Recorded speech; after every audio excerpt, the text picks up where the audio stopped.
Doctor, hablemos un poquito de lo que enunciaba Miralba de la ley de extensión de dominio en los casos de corrupción. ¿A qué se refiere especialmente? Para que la gente tenga una idea, porque es complicado el título, ley de extensión del dominio. Y la gente cuando le hablan del dominio, quizá lo que le viene a la mente es el dominio de una computadora o no sé qué. ¿A qué se refiere eso en materia judicial y sobre todo cuando se ha utilizado mucho en los temas o en los casos de narcotráfico y también de corrupción? Bien, en la ley de extinción de dominio es una ley o un proyecto, pero todavía no se ha aprobado, en el que se persigue el decomiso del bien independientemente de que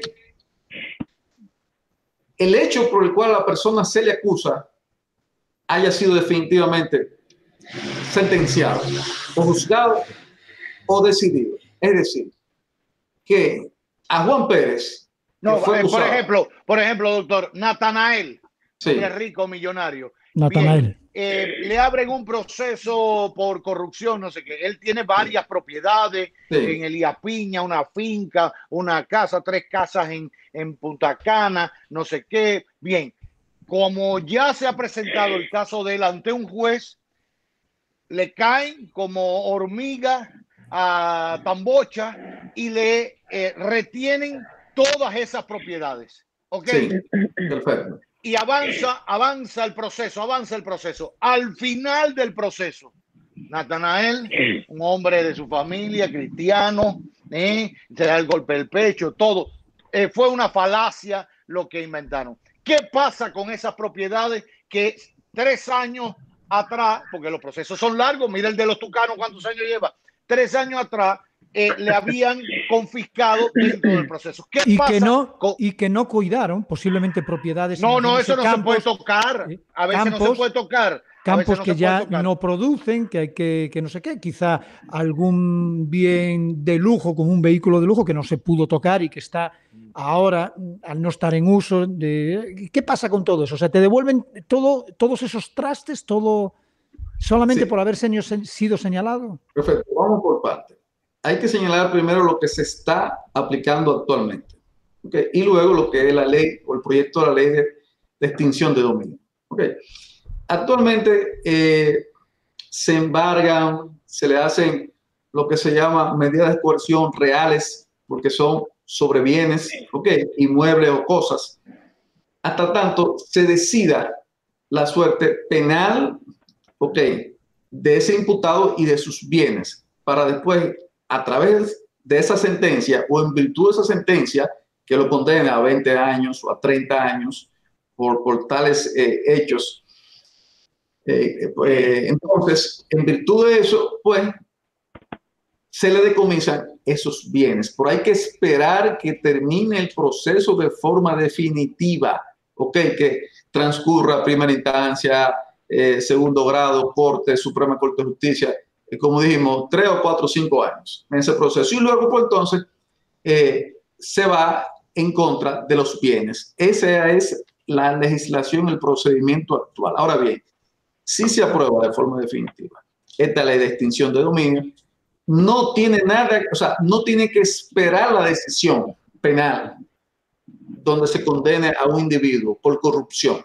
Y sobre todo, lo que se pretende es el decomiso de los bienes que se hayan robado, que hayan sido fruto de una maniobra ilícita, sobre todo de los aspectos de corrupción. Eso es lo que se pretende. Y ahora, que doctor, una pregunta, doctor. La única manera de probar si un bien fue fruto de un acto ilícito es cuando se conozca el resultado de ese caso. O sea, Natanael, juzgado por corrupción. Bueno, se le incautan todas las propiedades que tiene. Según el proyecto de ley de extensión de dominio, bueno, eso ya es de este lado, olvídense de lo demás, pero para determinar si esta casa o aquella es fruto de lavado de activos, hay que verlo en el juicio. No se puede adelantar a esa conclusión si no lo determina un juez al final. Eso es lógica común elemental. Por eso es que actualmente no se ha aprobado. Esos son uno de los obstáculos por el cual no se ha aprobado, porque incluso eso incluye un tribunal especializado, o sea, un tribunal solamente para conocer esos casos. Y entonces eso es difícil, porque una cosa es consecuencia de la otra. Ahora bien, fíjense, el derecho fundamental más sólido que hay en la Constitución de la República Dominicana, en cualquier otra constitución, ¿tú sabes cuál es? El derecho de propiedad. No. O sea, el derecho de propiedad es el derecho más sólido que hay, más blindado que hay. Es imprescriptible. Tú lo puedes ceder, tú lo puedes arrendar, tú lo puedes... O sea, hay un sinnúmero de situaciones que se dan sobre el derecho de propiedad. Bien, que incluso el Estado como tal, cuando declara de utilidad pública cualquier propiedad privada, óyeme, si no se ponen de acuerdo, pues tiene que ir para el tribunal. Sí. Ok, o sea, si no le ofrecen el justiprecio, como se llama, vamos a pelearlo en el tribunal porque es una propiedad privada que tú le estás quitando a una persona. O sea, recuérdense que la propiedad privada es lo que inicia todo el derecho. O sea, desde cuando Rómulo y Remo, bien, que tiraron la división en Roma, ahí se dice que ahí que fue que comenzó el tema de la propiedad privada. Entonces, él marca un pedazo y el otro marca otro pedazo, y ahí entonces comienzan a meterse uno para otro, y ahí comienzan a darse los problemas, ¿ok? Del origen de la propiedad del Estado y de todo, de ahí viene. Entonces, por eso es que el derecho de propiedad ha sido bien regulado, bien protegido. Fíjense que incluso hay una situación que lo voy a aportar ahora a este debate o a este comentario, y es el siguiente. Anteriormente, antes de la ley de registro inmobiliario, cuando había un divorcio, ¿ok? Prácticamente la mujer era la que era más afectada, que no demandaba, ¿ok?, la partición dentro de los 2 años. Pues entonces decía la ley, el artículo 815 del Código Civil, que si el hombre permanecía con ese apartamento que le costaba 8 o 10 millones de pesos, pues entonces, y la mujer no demandó en esos 2 años la partición, quizás por desconocimiento o lo que fuera, pues entonces el hombre se quedaba con esa propiedad. Ahora, ¿qué pasa? ¿Qué dice la ley? Como un principio cardinal del registro inmobiliario. Dice, no, espérate, es que el derecho de propiedad es imprescriptible. Independientemente la mujer o el hombre, en cualquiera de los casos, no haya demandado la partición, aunque él esté ocupando, ¿verdad?, ese inmueble, ese apartamento, ese solar, esa casa en la playa, donde fuere, pues cuando él entienda o ella entienda, puede demandar en el cobro de su parte o en la división de su parte. Y así lo ha ratificado la Suprema Corte de Justicia y el Tribunal Constitucional. De modo y manera de que ahí se ratifica lo que estamos hablando, la importancia del derecho de propiedad. E incluso, Pinky, fíjese bien, e incluso lo siguiente, si usted compra un inmueble, ok, estando su cédula como soltero, pero su acta de matrimonio es de casado, ok, y usted lo vendió como soltero, porque su acta, en su título decía soltero, no decía otra cosa, pues entonces ahí se puede impugnar esa venta, y sobre todo ese esposo o esposa que vendió tiene que darle a usted su parte. Y si está incluso en un proceso de partición, ok, está en un proceso de partición, la ley lo considera esto como un fraude, y el 50% que le correspondía por el porcentaje de 50 y 50, esposo y esposa, pues entonces lo pierde por ese intento de burlar la ley y ese intento de burlar los derechos del otro cónyuge. de forma y manera que el sistema de justicia, tanto civil, penal, en todos los ámbitos, protege de forma radical, protege el derecho de propiedad.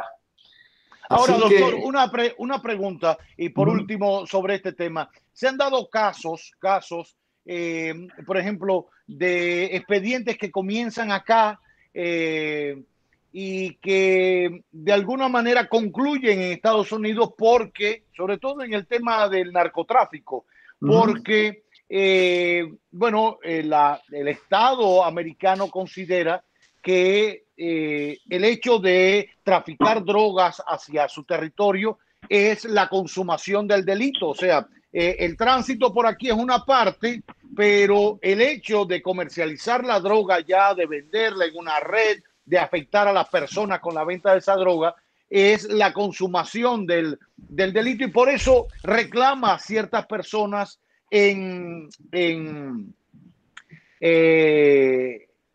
para ser juzgadas allá.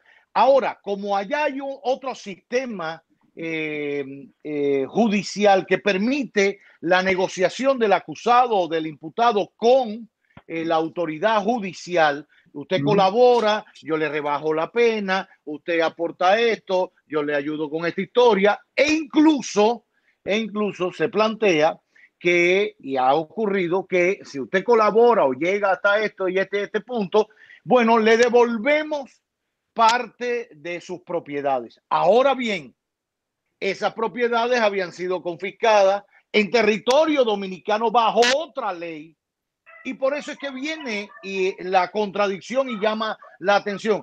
Caramba, estamos persiguiendo el narcotráfico, la corrupción, no sé qué. Van, cantan allá, colaboran allá, y cuando vienen de magnate para acá, a los 10 años, se les devuelve su tierra en no sé qué provincia, siguen trabajando en la agricultura, su propiedad, el yate, y no pasó nada.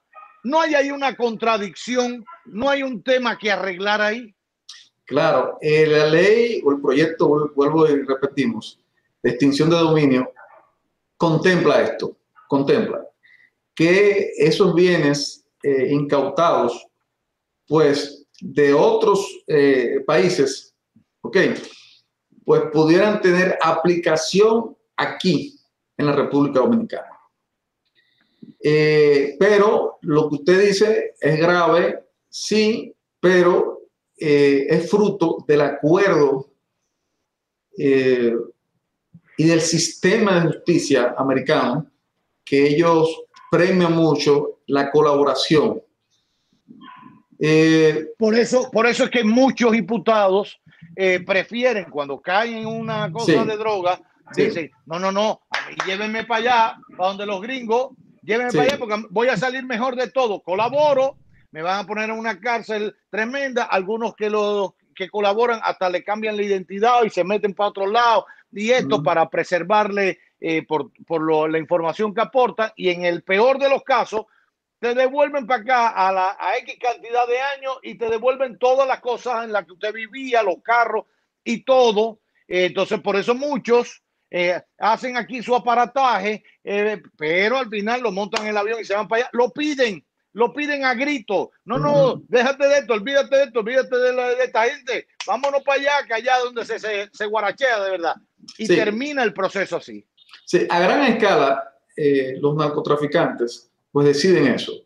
Deciden incluso, o sea, aquí no se discute eso, de manera voluntaria aceptan la extradición. ¿Qué es lo que usted está diciendo? Al final les favorece el sistema, les favorece sobre todo de que le dejan sus propiedades, pero déjeme decirle, hay una corriente desde hace años, pero esas corrientes jurídicas y filosóficas del derecho penal toman su tiempo, y es la siguiente, que propugna aumentar la sanción a la parte patrimonial de los procesados. En vez de aumentarle la sanción de la libertad, de la coerción personal, sino quitarle todos los bienes, como usted dice, o sea, de aumentar eso, de aumentar las multas, de aumentar ese alcance de afectar los bienes de los individuos que han infringido la ley.